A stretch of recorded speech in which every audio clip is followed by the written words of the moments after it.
Okay, all of you, good morning.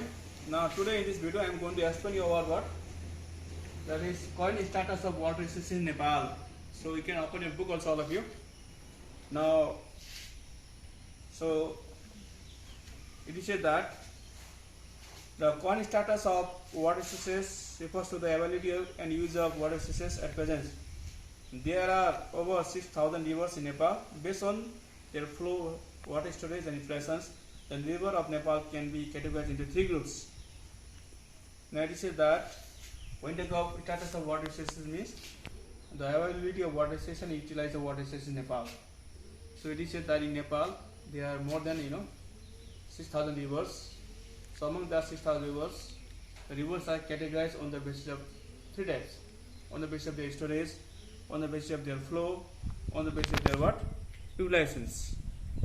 So now there are first level rivers, second level rivers, and third level rivers. Now first level rivers, the big rivers like Kosi, Saptakosi, Gandaki, Saptagandaki, and Karnali, originating from the melting of snow or Himalaya and flowing with a large volume of water, are the first level rivers.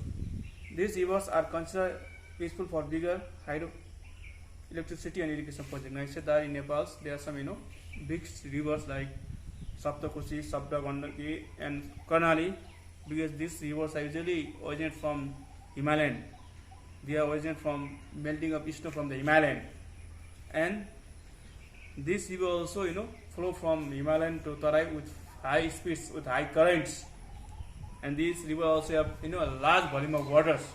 So that's why I said that these type of rivers are very useful for producing hydroelectricity and for irrigations. So this type of river comes under first level rivers. Now second level rivers, the rivers like Mechi, Kosi, Trigya, Kamala, Bagmati, Mongana, Tinau, Rapti, Babai, Mona, etc. originate from the Marat mountain range below the Himalayan mountain, which never dry up and flow continuously and have large volume of water in the monsoon but very low volume of water in the winter, are second level river. Now it said that there are some river like Kosi, Mechi, Kankai, Trigya, Kamala, Bagmati. These are some river which are originated from Marat mountain, means which are below from Himalayan range, Himalayan mountains. And these type of rivers also have large volume of waters during monsoon, and during winter these type of rivers have very low volume of waters. But these type of rivers are such type of rivers which flow throughout the years, So this type of river does not dry, dry. So they comes under second level rivers. Now third level rivers. Now rivers originate from Siwalik mountain range, which becomes very big in the monsoon and have very little waters and dry up in the winter. Or the rivers of temporary nature are the third level rivers. The rivers under this type of are Sirsia, Tilabe, Jamauni, Hardinath, Randa, Arjun Khola. These rivers are useful for short-term irrigation and for farming in the monsoon seasons. Now I said that there are some rivers which are originated from Siwalik mountains range, and these type of rivers they have very high volume of waters during monsoon seasons, and during winter season they have very little water also, and some rivers also dry up. So this type of rivers only are useful for monsoon seasons. For rainy seasons they can be useful for irrigations, to irrigate our field, but when it becomes winter seasons, they will have very less volume of water, or they may also get dry. So means all the temporary rivers which have water or volume of water during monsoon seasons and gets dry during winter seasons, this type of all river comes under third level rivers. Now current status of drinking water. Based on the quantity, access, continuity, and quality of drinking water facility or service in Nepal are divided into three types. They are basic level, medium level, and high level drinking water facility. Nepal people are getting the drinking water from pipe systems, tube well, and other safe water sources and rainwater. Some of the households are still not covered in the water supply system of Nepal. I said that based on the quantity, quality, access and continuity, and drinking water in Nepal are also divided into three types. They are basic level, medium level and high levels. I said that in Nepal, usually what means people, they are getting drinking water from pipe systems, well, and also from other sources also, and from also what, rainwater also. And he said that in Nepal still also there are some households, they till now they have no what, facility of what, drinking waters. Okay, by mid-March of fiscal year 2019 and 20, the access of drinking water sources has been reached to 90% of total population by the basic drinking water service. Only 21% of population has been benefited from drinking water service of the high medium levels. There is still the challenge of providing basic level, medium level and high level drinking water services, which is yet to be fulfilled.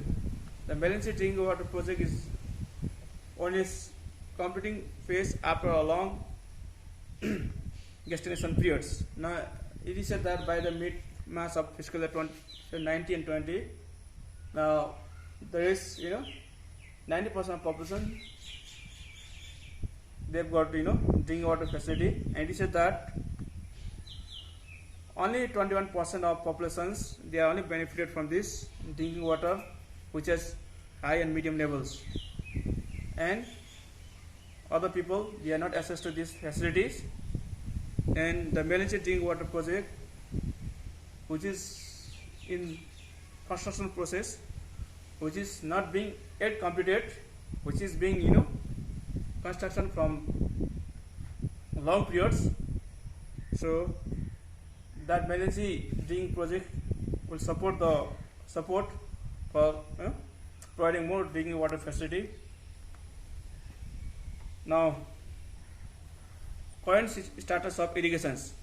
Till mid-March 2020, and 53% of cultivate area has irrigation facility, and only 18.5% of cultivate area has year-round irrigation. Out of the total irrigated land, only 33% area gets year-round irrigations.